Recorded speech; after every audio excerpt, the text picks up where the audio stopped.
So today we are going to be chatting with Krystina Steffen, and Krystina is the founder of Inner Heights Meditation. And she has a very interesting story that I'm hoping that we can hear today. But also, Krystina has some tools that I believe are helpful for those of us that are in the startup community. And so we're going to dig into that as we go through the chat. So Krystina, I'm so excited to speak to you today. The work that you do really touches me personally. And you're, in addition to the journey that you've had in the past, do you mind sharing with everyone else how you got to where you are today in terms of starting your own business with Inner Heights Meditation? Sure. So I spent 20 plus years in the corporate world and went from startups to working in legal services in the marketing side to, working for quite a few journalism institutions. And so it's a really interesting road when you go down these roads for writing, marketing, helping others. And then I had a few things that lined up in my life, some personal health challenges from Hashimoto's hyperthyroidism to dealing with chronic Lyme disease. And I knew I could feel better. I had been doing yoga since the late 90s and really enjoyed that. And I've always been a lifelong athlete. But I knew there was something else I needed to do beyond just the normal, okay, how can you clean up your nutrition? How can you, incorporate regular exercise? And luckily, I found meditation. So through books, through apps, through friends, I started to delve down that road. And I realized, wow, I love meditation. And it was even deeper than my love for yoga. And why I really liked it, it is a great reset button. So whether you have 5 minutes to incorporate it or 20 minutes to incorporate it, especially when I was working at Holland Knight, a global law firm, and I was running the creative and content departments, it was like a fast moving train that would never end. Great and exciting job. But I realized, okay, I have to jump off that train sometimes and get refueled, get more creative, get energized. And meditation is that great reset. So it's where after all of those years in the corporate world, then I decided I really need to start a business around this and help people. So whether it's, corporate warriors, whether it's creatives, athletes, startups, people who are dealing with chronic health conditions, I really help everyone. So it's where, it can fit your lifestyle. It's just a matter of finding out when is it best for your schedule. And at this point, I'm about 3 years into my entrepreneur journey, from startup to getting more mature in my business. So I've definitely had some interesting twists and turns on the entrepreneur journey here, but meditation has been that great ally to, it's almost like an adaptogen. It can take you up when you need to. It can help level you out, get you centered when you need to as well. So it's been a beautiful tool to create more serenity, healing, creativity, and help people soar. I love that. And I agree with what you're saying. How do you help your clients make that transition? Because as you said, when you're in the corporate world, the startup world, it is a fast moving train. And personally, I find that some days I can't even think about meditating or any type of self-care. And so what would you recommend is the starting point to get off of that train? How do you say to yourself, I've got to make time? How do you even become aware that it's time to make a shift? Yes. Well, you know it when you feel it, in your body, whether you are dealing with something or, aches or pains, or you just know that at a certain point in your life, you did feel better. And how can you get to there now? So one, it's, that recognition. And then two, it's really making yourself a priority. So we make so many things in our life a priority. So what I have found to be the best way to make sure it's front and center is calendar for it. So it can be where, whether you calendar before the start of your day, or at the end of your day, kind of like the bookends. You can think about that. Some people really love it during their lunch break. You might only have, 30 minutes because you're going from meeting to meeting, but find, 5 minutes of a quiet space. What I found is, there's a couple different personality types. So some people, you almost need to talk more aggressive to yourself. So like make up an acronym, make it funny or make it witty, put an acronym on your calendar appointment reminder. So you're like, okay, let me shock myself into this reality where I need to go pay attention to self-care. Or you could color code it if that helps you, have more visibility to it. For some people, it's, putting a note in a visible place so that they remember, okay, take time for self-care today. And then it's always great to have, whether you use a guided meditation, there's so many great apps these days, or if you use meditation style music, you can also find that on a lot of the music apps too. And then you can put in any emotion you're dealing with, or if you need certain healing frequencies for any conditions you're dealing with, you can look that up and then just plug into it. So then you're not necessarily having to deal with, okay, I'm just in a quiet space and all my thoughts are just running. You can find that serenity by listening to guided meditations or music to get you off that train of the constant thoughts. Okay, got you. So really, it's self-prioritizing. It's making yourself the number one priority as opposed to the emails when you get up or the work that you have to do. It's just carving out a little bit of time and then sticking to it. Like we would with anything else on our schedule. You're showing up for that meeting. It's showing up for yourself and doing these practices that help you find what it is that you're looking for. And do you, in your journey with your clients, what have you seen? What differences have you seen from pre self-care meditation exercises to post? What are the shifts that you've observed?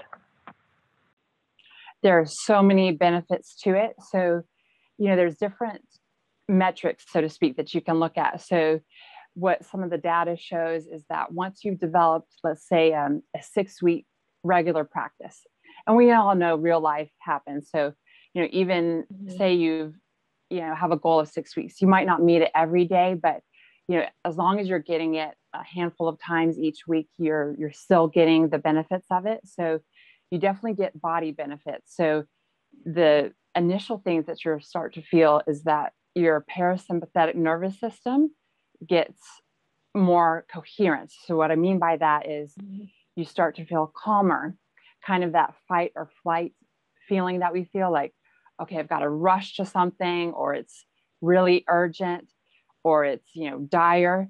You don't feel that as much. And you can kind of judge better between, okay, what's a true priority, what's a crisis, and then what can I really get to later. So you have more of that calm feeling overall. And then as you go over time, then your body systems start to respond. So for example, with myself, my Hashimoto's numbers came way down. So from closer to 1,000, where my body is saying, hey, we're attacking your own thyroid, to I'm at 100 these days. So when you get to those low levels, then your body isn't fighting itself any longer. For a lot of people, cravings go away. So it can be really wild. Like for people who have loved coffee or have been the chocolate addict forever, those cravings start to go away and healthier choices start to become more automatic. One of the biggest benefits also is emotional regulation. So you're not as triggered as much. So, we all have that crazy email that comes through or the phone call, and you're like, wait, I have to do what now? And especially in, the startup world or even the legal world, you're like, okay, I have to go down, a whole day rabbit hole of XYZ now. What? So you're able to kind of create a better pause in between your reaction to something.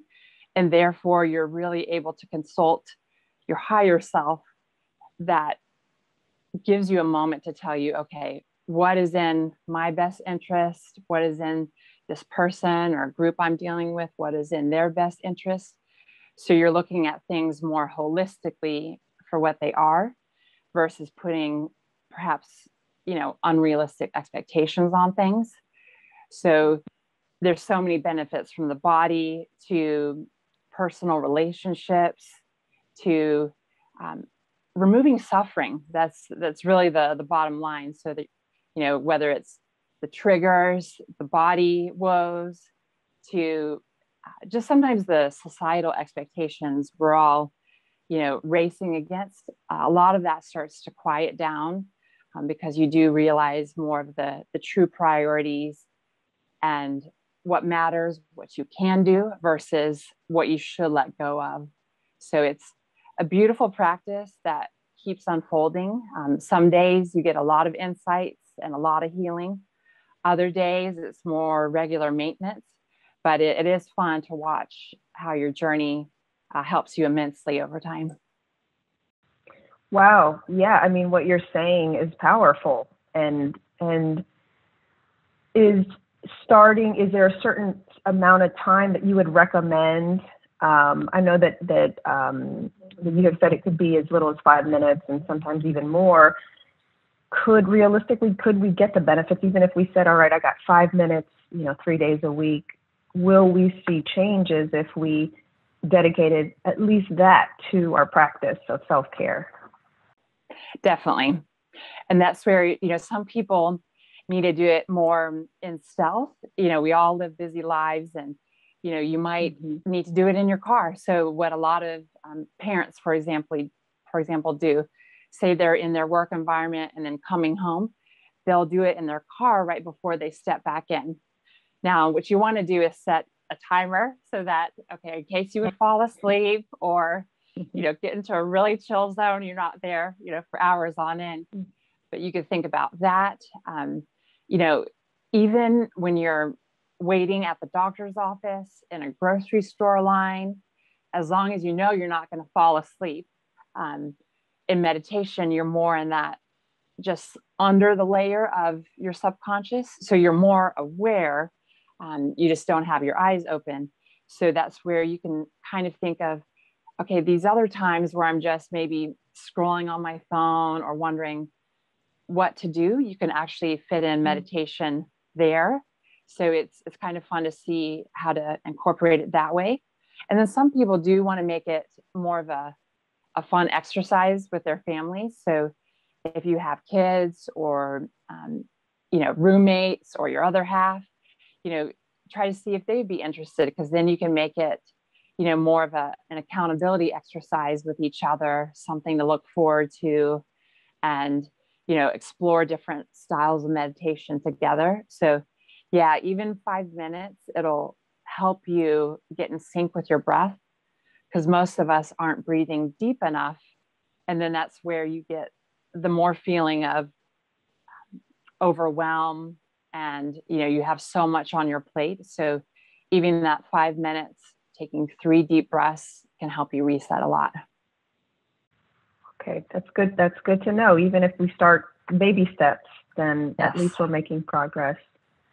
So I want to transition and talk about the applicability of this for, the people that are in the startup community. And, I've experienced firsthand, as I'm sure you have too, that it's almost, when you're in the startup community, it's almost you're in survival mode. And so every day feels like I just need to make it past today, to get to the next day.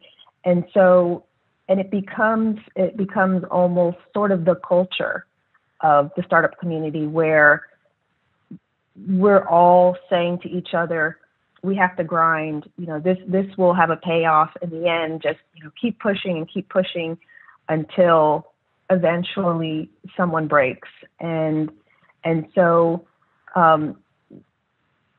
have you seen those situations where it's almost become within the organization, the culture almost advocates for the exact opposite of what you're advocating? And if so, how do you break through to those? Because sometimes the leaders are the ones that dictate, how they will pass along certain tools to help keep the culture healthy. I know that was a mouthful, so I apologize, but whatever, you can break it down.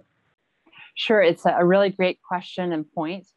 And I have two different strategies when you're in a startup community like that, and you're wanting to scale and build more efficiently. Mm-hmm. Because usually, the leadership does want, people to have a good lifestyle and, wants to be more productive.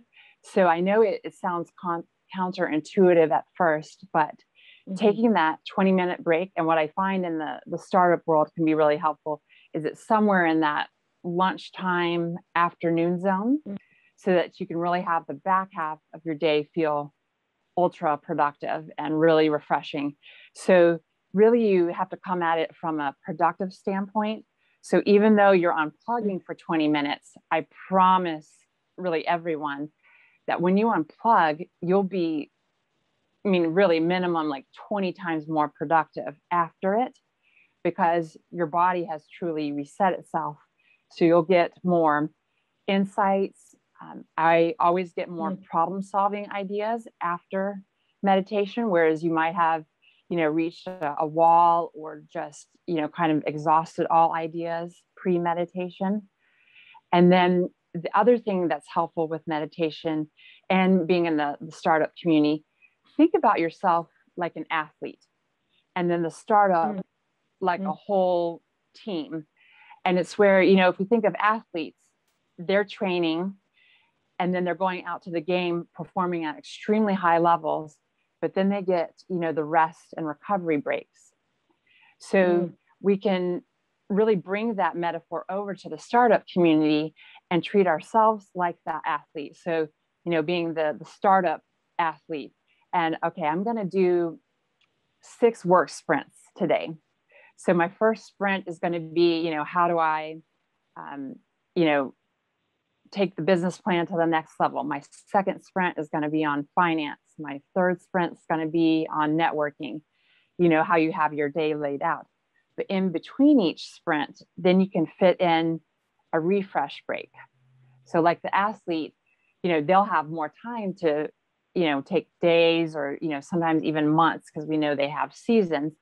But I liken the refresh break to, okay, you've worked for an hour or hour and a half, then take just a mini refresh break, whether it's 5 minutes or 15 minutes. And then you can incorporate different mindfulness practices. So of course you could do a meditation in there, but sometimes, you have a different type of day and you'd like to fit in some other things. So you could take a quick walk around your, startup space.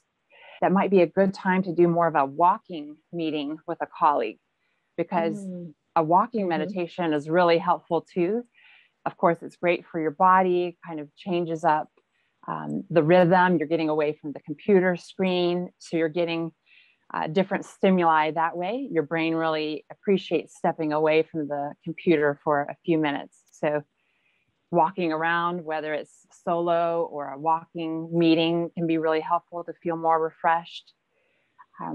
What I find for a lot of startups is that sometimes in the evening, so after the whole workday, then all of a sudden, all these thoughts, action items come through. It can even be in the middle of the night. You're trying to sleep and these thoughts creep in and you're like, I'm not going to have insomnia for the millionth time here.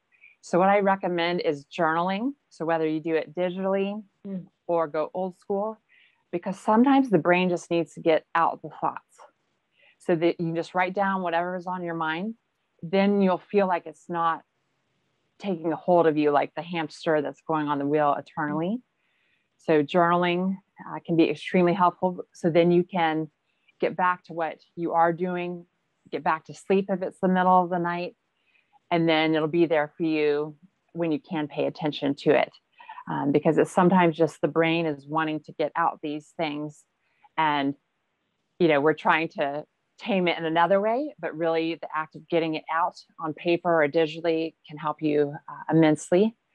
So I would really think about how can you fit in little refresh breaks. Sometimes it's, getting some healthy food or something to drink. So you can really incorporate different things into your day to create that sprint for the work project and then get that refresh break. I love all the tips you're giving us. And I especially like the analogy you made to the athlete, because you're right. I think, at least for me personally, if I think about it in terms of I'm an elite athlete, you know, and I have a job to perform, naturally, I'm not going to say I'm going to perform for 8 hours, which you've had experience in the legal world. That is the expectation. You know, we're as a lawyer, we're expected to bill 8 hours a day for most firms, but that doesn't translate into straight 8 hours. That 8 hours really is probably 10 to 12 hours.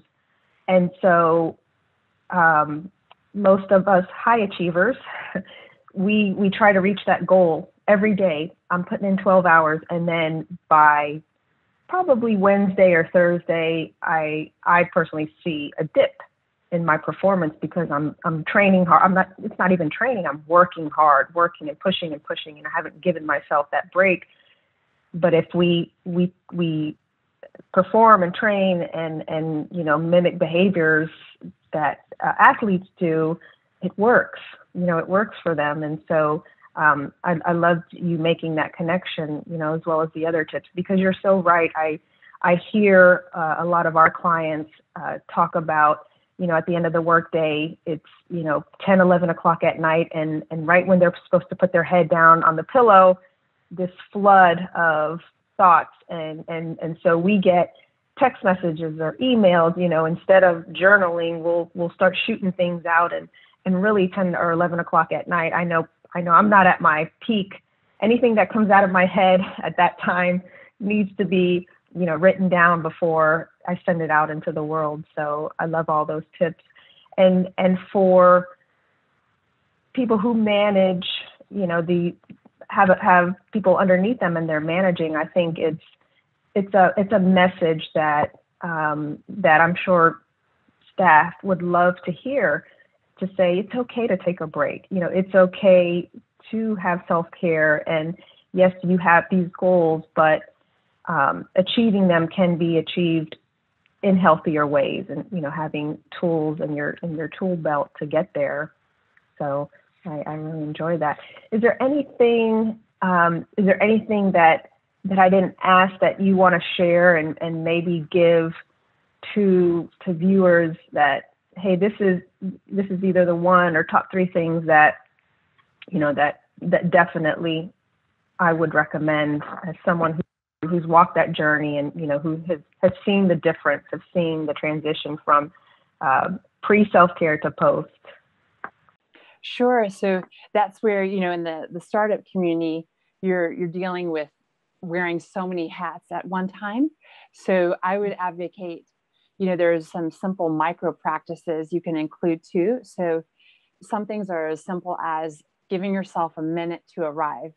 So whether you're, you know, appearing on a virtual conference, or you're in a boardroom, giving yourself that true minute to arrive. So it can be something as easy as, okay, if you can close your eyes, great. Otherwise, just take 3 deep breaths. And when you're doing that, kind of touch your chair, touch the desk, really get into the now.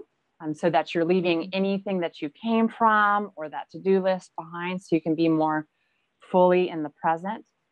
And you'll feel your body sinking into the now versus, you know, feeling more of the buzz of all the activities that you've been doing.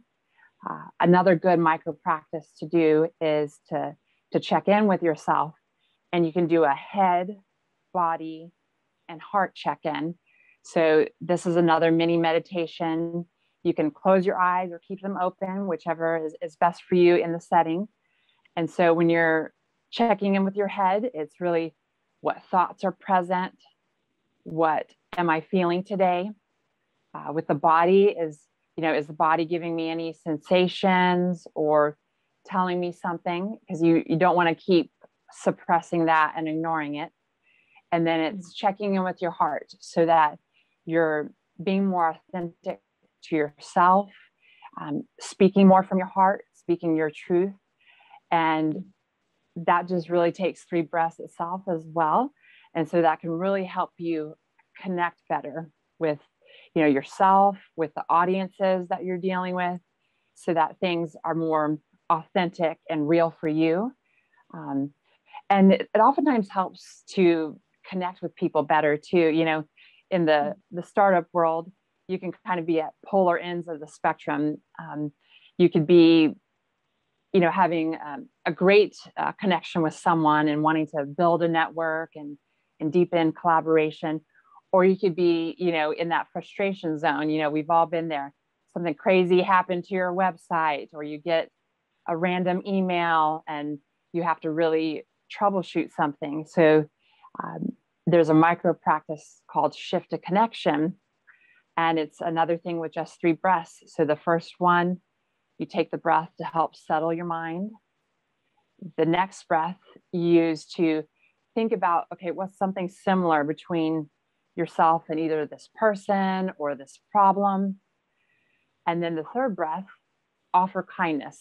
I know it sounds wild, but when you can offer kindness even to an adversary or to something that is the challenge for you or something that's foreign for you, what you'll see is by doing that, and as you do it more regularly, whether it's the animosity or the extent of the challenge will start to fade. So it's whether that person will realize you're more of the diplomat, or you'll find a way to problem solve that's easier. These are 3 really easy micro practices that you can do, whether in meditation or more in stealth, and can really be game changers for your day. Well, I will say, just in talking to you, as you're giving these tips, I'm doing them and I feel calmer. Yes. I feel my body coming down slowly. And I meditate myself. I haven't as regularly, but our conversation today is a reminder of, how powerful this practice can be. And, like I said, just in the few minutes that we're talking about the different tools, I'm breathing and I'm saying, okay, this is, this everything's okay. The rest of the day will flow beautifully because I'm calm. So yeah, I like that. So how could, if someone wanted to book you, or if someone wanted you to come into their organization, what's the process of us connecting with you and getting this started? And what would it look like having you come in? Sure. So there's a couple different routes. So through my website, innerheightsmeditation.com, you can see all the different sessions that I offer. So I have weekly classes. So I do them both in person and over Zoom. So 4 times a week, an hour session. So those are great. So you can fit them into your evening schedule or weekend schedule. Then some people do one-on-one sessions. So they want to take a deeper dive. And I've learned different meditations over time. So I got trained directly with Deepak Chopra. So I do one style called Primordial Sound Mantra. And that is a mantra for your time and date of birth. So when you say that in meditation, you automatically reach your higher self. And it's a beautiful gift to give yourself for a lifetime of, learning and healing with meditation. So with a one-on-one session, say someone's new to meditation or wants to deepen their practice, I really advocate 5 sessions so that you get, a weekly touch point. You get follow-up handouts, links, immersion recordings, and so forth. So then you can really set that foundation, because once you have those first 5 and, think about the first 6 weeks of a meditation journey, then you can really explore in the months ahead, the different styles that work for you. And, there might be a few different styles that work for each person. And then in the startup or the corporate setting, I've done a few things. So even yesterday, I was at a workplace and I gave a presentation to their whole staff, and then a 2-hour guided meditation session, and breathwork journey. So with breathwork, you can go even in deeper, and it's fun to learn some of these different strategies.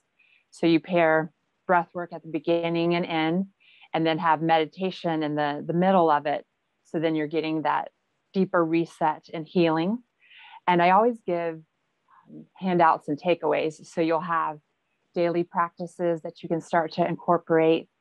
Some are breath work, some are meditation, some involve affirmations. So it's almost like, this great, outfit that you're wearing. It's almost like that superhero cape, so that the affirmation can give you a lot of grounding throughout the day. For all of us in the entrepreneur world, it's, I am enough, you're doing a great job. Some things just need to happen tomorrow versus all on one day.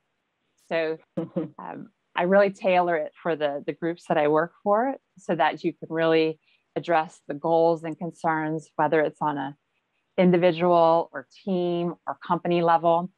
And then oftentimes I'll get called in to do, quarterly or twice a year follow-ups, and make it part of like a retreat even.